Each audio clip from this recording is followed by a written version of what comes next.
I'd like to take a moment to share a Bible verse with you that I think will be an encouragement to you if you are struggling with fear and anxiety, particularly if you're struggling with fear and anxiety about starting a new diet or a new eating plan. Maybe you're afraid that you won't be able to stick with it, or that, what's the point in trying if in reality you're just wasting your time because you're only going to fail.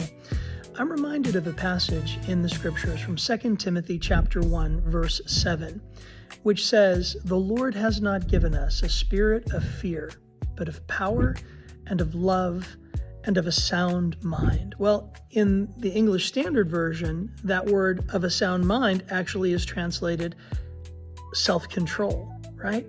So God has not given us a spirit of fear, but of power, of love, and He's given us the power of self-control. So we don't need to be afraid. We don't need to worry about whether or not we're going to make it or not make it, whether or not we're going to succeed or fail. We just need to try. We need to start.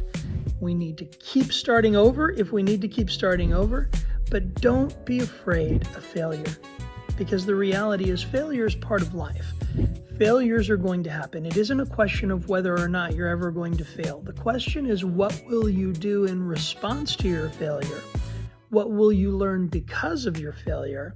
And how will you use those things to modify your behavior so that moving forward you will no longer experience failure? So again, not fear, power, love, and self-control. You can do this.